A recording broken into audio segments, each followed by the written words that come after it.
Armed forces and other security services have been directed to collectively do much more towards restoring peace and order in all parts of the country. President Muhammadu Buhari, who gave the directive, maintains that his administration will not rest until the nation achieves the desired security and stability for sustainable future. This was at a ceremonial parade commemorating the 58th anniversary of the Nigerian Air Force in Kano.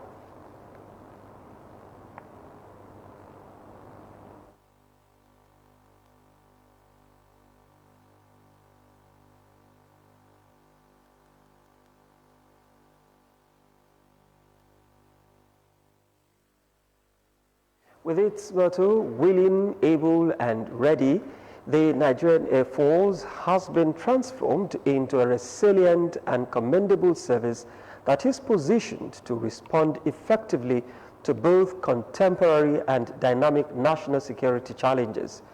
President Muhammadu Buhari is satisfied that his administration has demonstrated the required political will and leadership by committing adequate resources towards capacity building and real professionalization of the armed forces. The Nigerian Air Force, in particular, he said, has been able to meet its constitutional responsibilities, thereby justifying the government's enormous support in the last 7 years.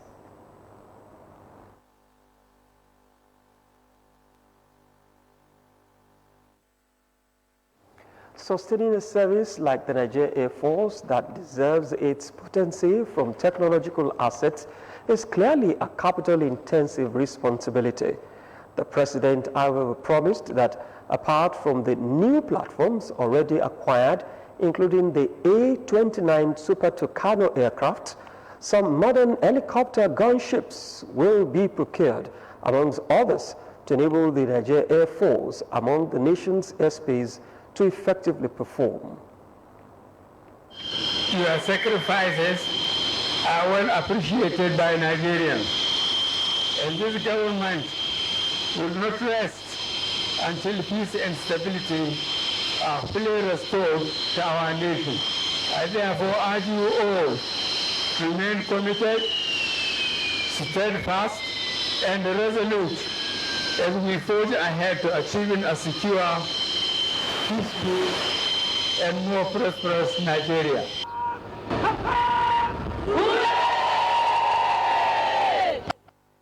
As the Nigerian Air Force celebrates its 58th years of existence, the President, who undertook a guided tour of the Research and Development Exhibition stands, congratulated the Chief of Air Staff, officers, airmen, and airwomen for their commitment in supporting the government's defense and security policies.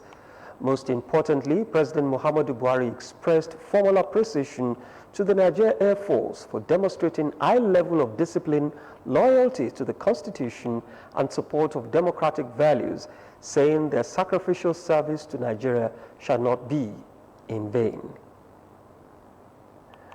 Ogun State government has advised its residents to prepare for the approaching wet period and support government in its efforts to keep the Gateway State free of flood. In this special report, Ronke Adeyemi takes a look at the preparation of the state government to prevent flooding and its associated calamities during the rainy season. Here is her report. The prediction by the Nigeria's Meteorological Agency and the Hydrological Services Agency reported that there will be 2 seasons of rainfall between April and December 2022.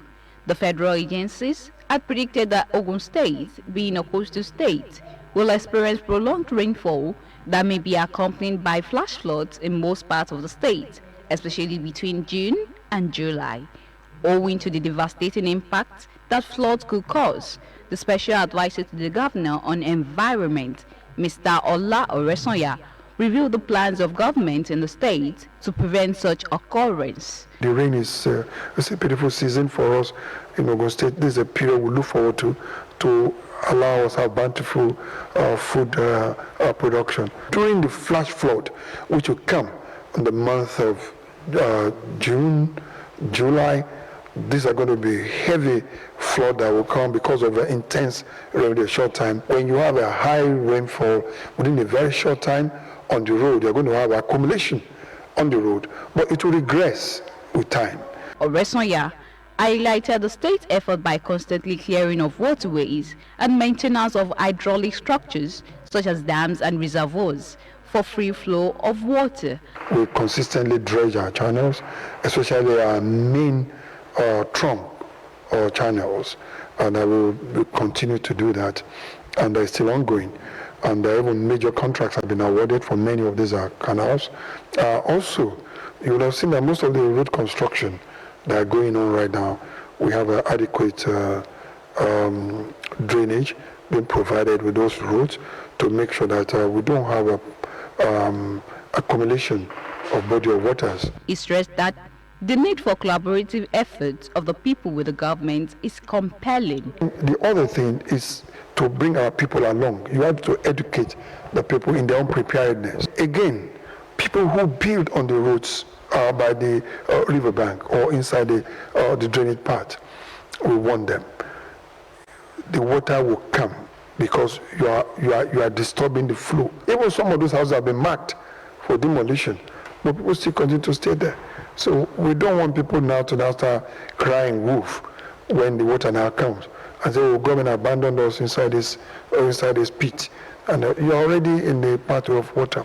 NIHSA recommended aggressive sensitization and campaigns to prevent devastation of improperly managed rainfall and consequences of flooding. Aderonke Adeyemi, OGTV News. The current administration in Ogun State has in the last 3 years improved on the health funding, human resource and information system, among others, as a form of reform in the health sector.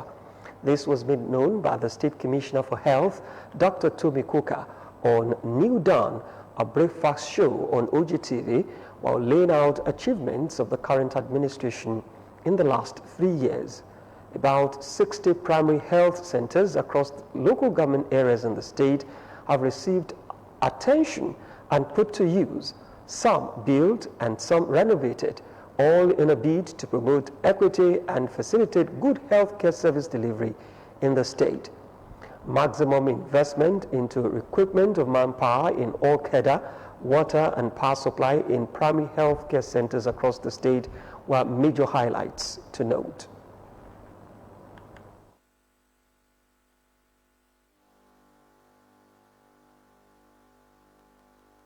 We've been able to listen to agitations of resident doctors and meet with them and resolve these issues amicably. As recent as primary health centers, we've recruited 34 midwife nurses and also 20 doctors. And this is to transform our primary health centers. People were not going to the primary health centers because they said when they do get there, they don't get anybody to attend to them. So we're changing that narrative. We've addressed the funding and ensured that we have a sustainable way. These centers, according to the Commissioner, were equipped with facilities in compliance with the world best practices. Monitoring devices, new theatre tables for this hospital. Some of them have had X-ray, mobile X-ray machines, some dialysis machines. We've had collaborations through His Excellency's connections. We've had collaborations with industries where, we've had 80-bed wards built in like Ota State Hospital with dialysis machines, ventilators and anesthetic machines, ultrasound. All those have been in, we've had all those interventions in our secondary facilities. Dr. Tomi Kuka emphasized the proactive measures put in place against the widespread COVID-19 pandemic. Losing about 2 years to the rampage of the COVID-19 pandemic, Dr. Tomi Kuka revealed further plans to close up gaps in the health sector of the Gateway State. Transfusion center.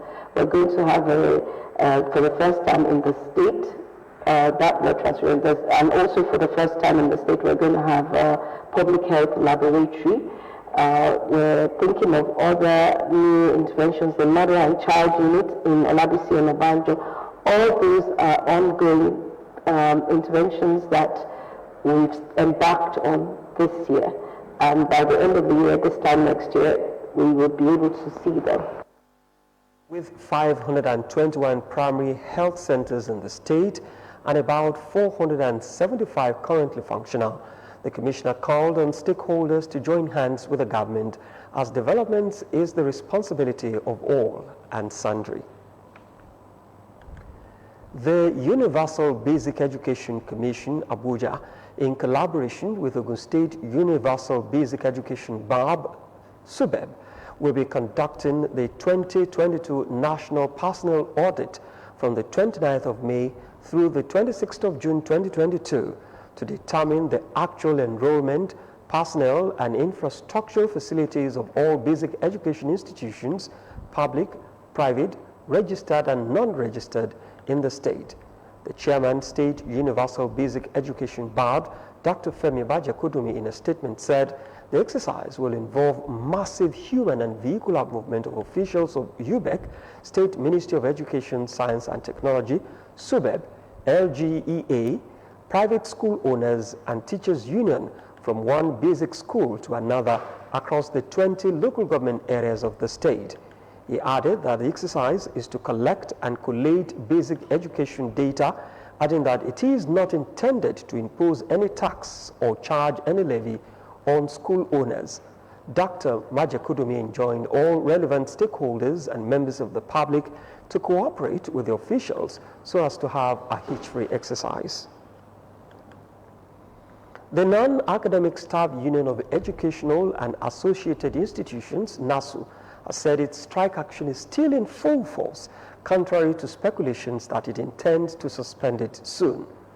Peters Adeyemi, NASU's General Secretary, confirmed the position in a statement on Monday in Abuja, noting that the union will be meeting on Tuesday in the nation's capital to consult with its members on the state of the strike. He, however, hinted that the federal government has begun paying NASU members the arrears of the consequential adjustment of the national minimum wage, though not all members have received the payment so far. According to Adeyemi, no other financial commitment made to the union has been actionized except the consequential adjustment of the minimum wage, saying the payment is not enough for the striking workers to suspend the ongoing industrial action. Still to come on the news, federal government to enforce sale of agricultural products via verified scale.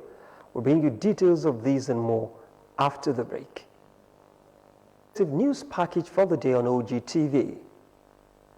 In the last 3 years of the Prince Dapo Abiodun-led administration in Ogun State, large, macro, small, and medium-scale enterprises have been given a huge boost courtesy of the policies and programs of the administration. These policies have now made the state the preferred investment destination for investors, not only in Nigeria, but also in sub-Saharan Africa.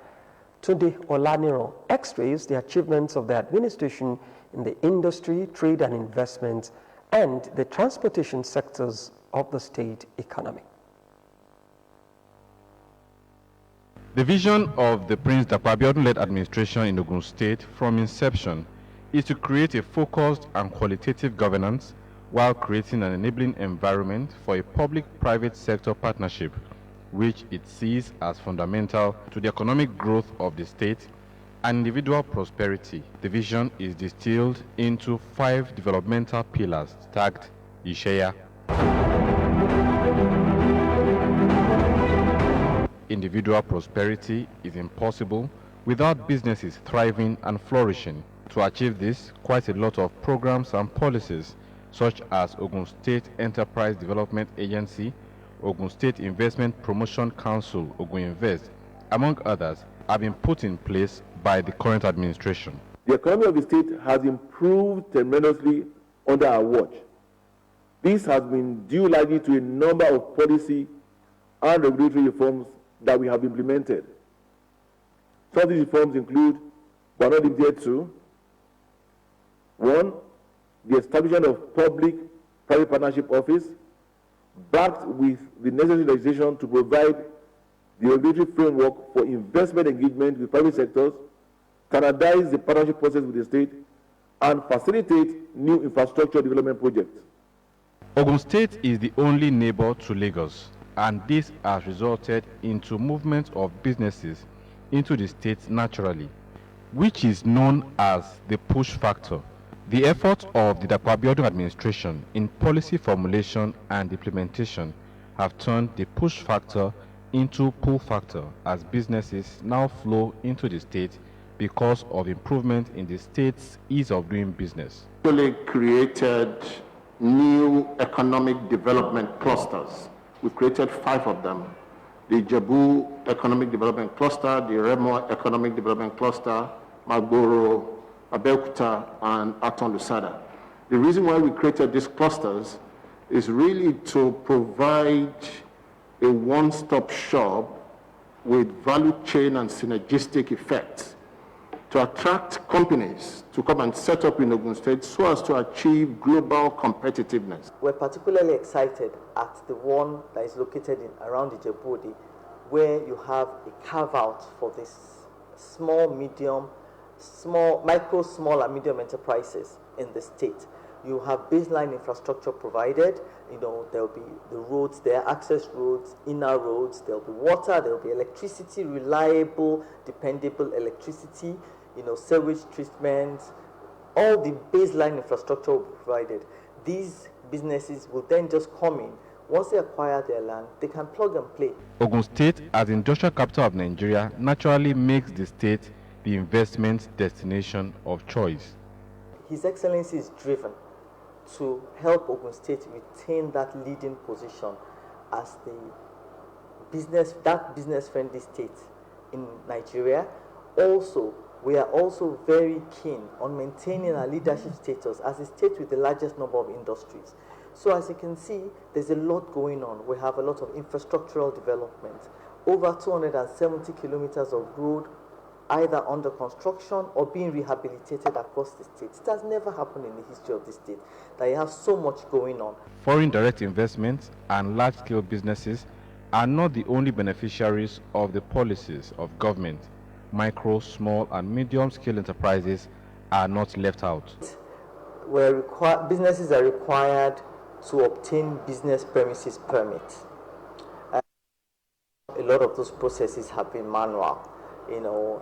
Businesses have to go to government offices, or zonal offices, obtain forms and fill forms and so on manually. I'm happy to report that this entire process is now automated. Some private sector business owners attest to the growth in their businesses courtesy of the policies of the Prince Abeokuta administration. Ease of doing business is given.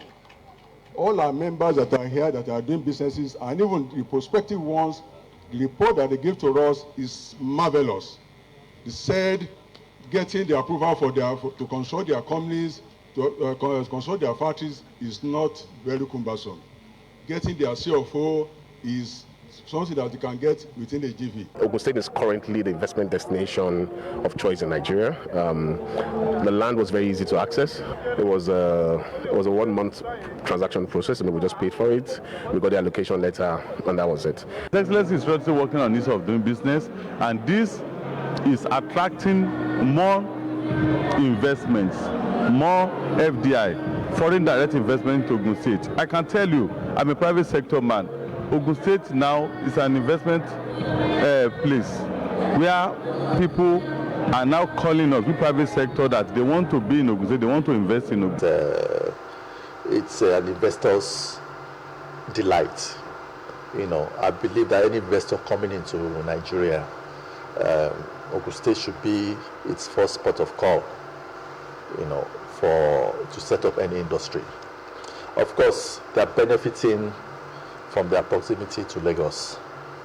Then, I believe security-wise, Ogun State, the Excellency is doing a very, very good job. So I don't think investors have any fears. The determination to ensure industrial development in Ogun State by the current administration is embedded in the mantra of collectivism, driven by public-private sector partnership initiative. This has, in no small measure, led to an enduring socio-economic development and individual prosperity in the state in the last 3 years. Tunde Olaniro, OGTV News. Ogun State government says it will not compromise its memorandum of action on transportation with the Lagos State government under the joint Lagos-Ogun States Development Commission.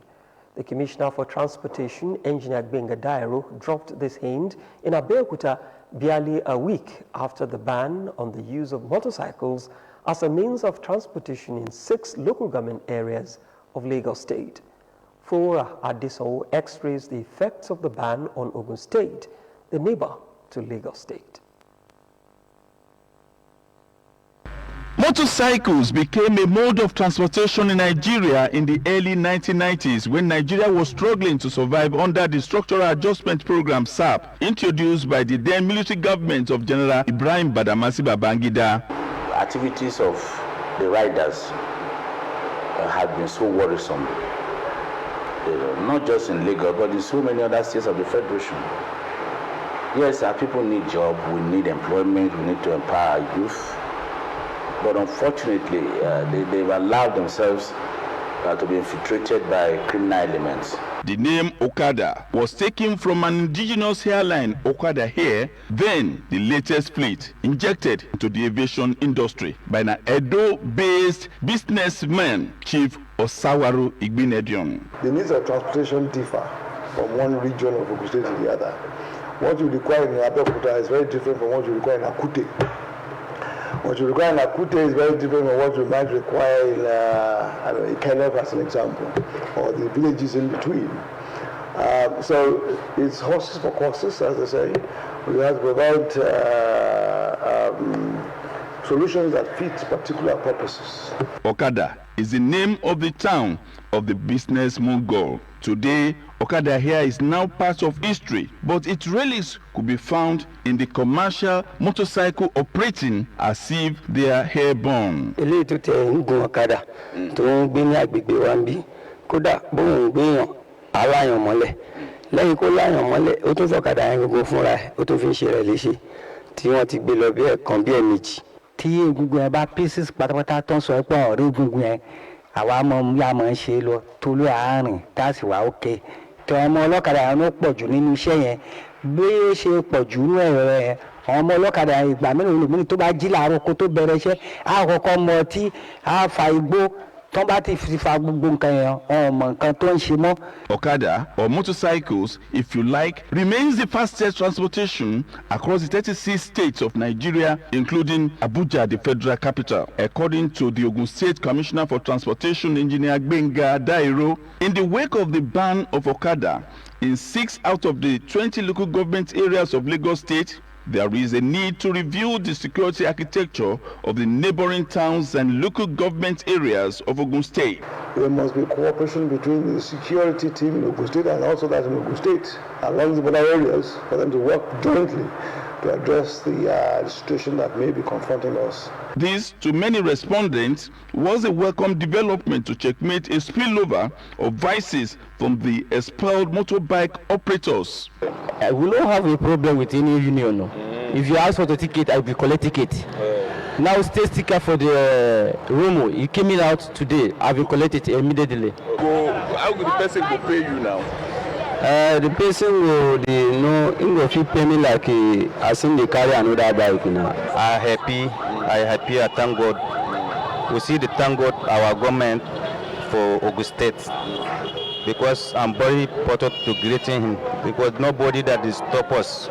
The ban is in what is it called? It's in Lagos State, but we are in Ogun State. We know that normally people move. And if there is a ban there, we are bound to have an influx of them here. But we need to strategize, we need to plan on what to do. What exactly are we going to do? How do we curtail their influx or what have you? So that is why we want to go and meet now and then decide on what is our next step. This, to many respondents, was a welcome development to checkmate a spillover of the vices from the expelled motorbike transporters. Holistic measures that will bring a win-win situation to all the parties should be put in place. Adefowura Adesanwo, OGTV News. The Minister of Industry, Trade and Investment, Otumba Adeni Adebayo, has said that the memorandum on the sale of tubers and other agricultural products by way of verified scales will soon be implemented nationwide. This, the minister said, was to ensure that buyers of agricultural commodities derive the maximum value for their money and sellers get the correct amount for their products. He said the National Council on Industry, Trade and Investment had, in the last meeting held in Abeokuta in November 2021, approved the measures which will be implemented after the conclusion of the required process. The minister disclosed this during the commemoration of the 2022 World Meteorology Day, themed Meteorology in the Digital Era. He said meteorology, or the science of measurement, had contributed immensely to the economic and social development of the society.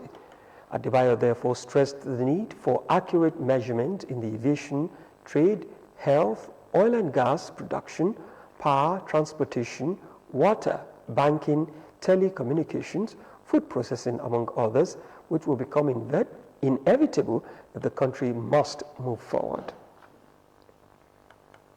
Ogun State Muslim Pilgrims Welfare Board will commence medical screening and inoculation for intending pilgrims to Hajj who have paid 2.5 million naira projected fare and done the medical test. The Executive Secretary of the Board, Alhaji Salau Dauda Babatunde, in a statement said the exercise will hold on Tuesday 24th and Wednesday 25th May 2022 at the Board's office, Block B, State Secretariat Complex, Okemoso, Abeokuta, from 8 in the morning each day. The screening is to ensure that the intending pilgrims are in sound health, thereby before embarking on the journey to the Holy Land. The Board urges intending pilgrims to maintain orderliness and decorum so as to make the exercise a success, adding that COVID-19 preventive measures will be duly observed. President Muhammadu Buhari on Monday met the families of victims of the explosion in Kano to express his condolences and that of the nation. According to a statement signed by his Senior Special Assistant on Media and Publicity, Garba Shehu, Buhari, who visited Kano to officiate at the Nigeria Air Force Day and 58th anniversary celebration, veered off the official program to start with a condolence visit to the palace. At least 9 persons were killed and 22 injured last Tuesday after an explosion that led to the collapse of a building close to a popular market in Sabongeri area of Kano. In a brief address, the president said he was extremely pained by the loss of lives and the injury to many due to the explosion, adding that his thoughts and that of the nation were with the bereaved families, while hoping that the injured will recover fully at the earliest possible time. In his remarks, the Emir thanked the president for the condolences and commended him for providing fair and just leadership. Governor Abdullahi Ganduje announced cash support in various sums for the families of the deceased, the injured, and others whose property were partly damaged or destroyed. Ahead of the presidential convention and primaries for the emergence of presidential, governorship, national and state assembly candidates, the Independent National Electoral Commission, INEC, has mandated political parties to furnish the commission with details of their members' register. This development, according to Nigerians, indicates that the nation is indeed ready to conduct the 2023 general elections. According to the provision of Section 77 of the Electoral Act 2022, recently signed by President Muhammadu Buhari, each party is required to maintain a membership register in hard and soft copy and to make such register available to to the Independent National Electoral Commission, INEC, not later than 30 days before the date fixed for primaries, congresses, and conventions. It is against this backdrop that the Independent National Electoral Commission, INEC, is working round the clock to receive membership register from all the eligible parties before the primaries to conduct free, fair, and credible elections in 2023. The Commission is confident that our security agencies have the capacity to deal with the security challenges ahead of the 2023 general election. Let me also seize this opportunity to remind political parties that by the provision of Section 77 of the Electoral Act 2022, each party is required to maintain a membership register in hard and soft copy and to make such register available to the Commission not later than 30 days before the date fixed for primaries, congresses, and conventions. So far, only one political party has complied. It is a mandatory requirement of the law, and all parties are required to comply. Doing otherwise, according to some Nigerians, is like going into an election without the register of voters, as there can be no credible primary or general election without a credible register of voters. It's a good one. I want to believe INEC is trying to make sure that those who participate in these primaries are registered members, not people that just come in overnight. You know, one of the problems we have in this country is this idea of jumping ships, just few days to important programs for the parties. So if INEC is saying that a month to the primaries you have to submit your register, I think for me it's a good one.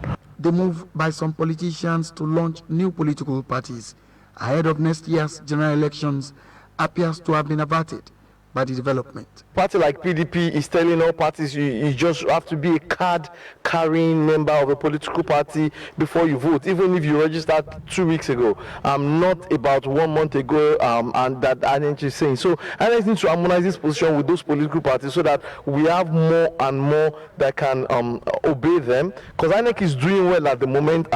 Look at it, we're talking about the election 10 months, 11 months before the election. Before it would just be 3 months to the election. Respondents, however, commended the Independent National Electoral Commission, INEC, for the suspension of registration of new parties until after the general election. As the primaries of the All Progressives Congress, APC in Ogun State, draw near, a House of Representative aspirant in Ijebu Central Federal Constituency, Engineer Adekunle Otun, has concluded his sensitization visit to the 3 local governments under his constituency. As he said, he is hopeful that he will be the party's candidate. Engineer Otun, during the visit, expressed confidence that he would be the party's candidate from the constituency. He is a top-notch engineer and management expert with records in manufacturing excellence. A former senior special assistant on water resources, Engineer Adekunle Otun, is out this time to offer himself for service to represent Ijebu Central Federal Constituency, which covers Ijebu-Odi, Ijebu Northeast, and Odo-Ogbolu Federal Constituency in the House of Representatives. So set aside days for consultations and confirmation of his candidacy, meeting with party leaders in 3 different local governments. His first port of call was Odo-Ogbolu, next was Ijebu Northeast, and finally Ijebu the local governments.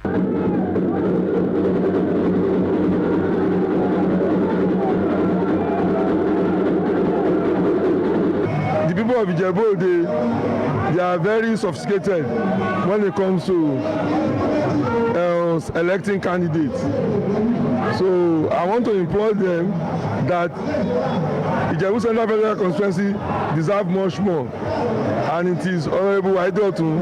And going around there, they all agreed that Engineer Adekunle Otun is the person.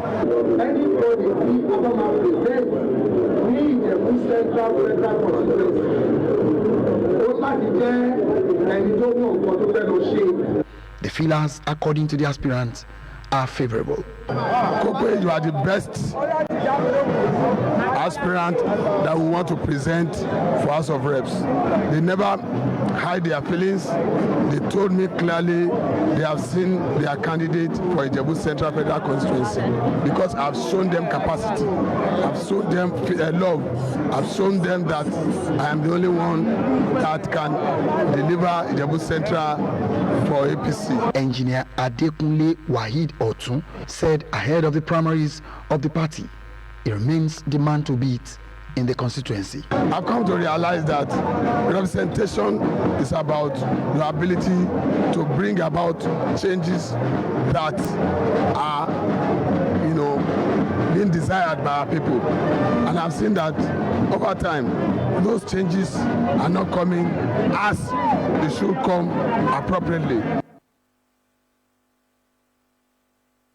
Time to bring you some business reports as we join Adebola Oshomuji.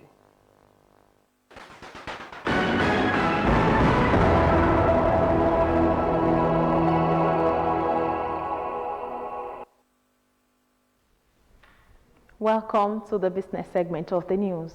The National Bureau of Statistics, NBS, said that Nigeria's economy grew by 3.11% year-on-year in the first quarter of the year 2022 from 0.51% recorded in the corresponding period in 2021.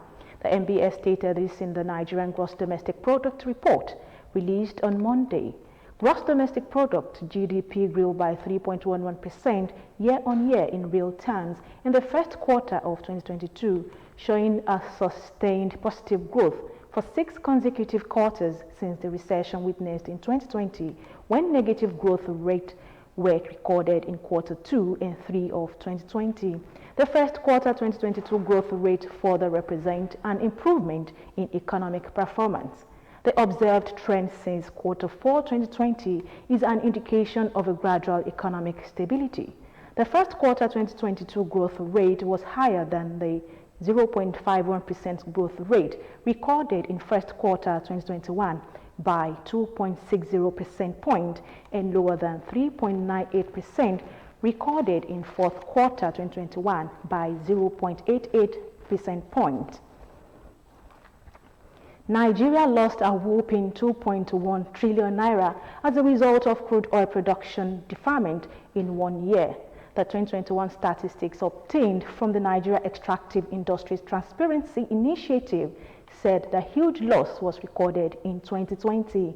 The revelation comes on the heels of perpetual low crude oil production being recorded by the country in the past 2 years.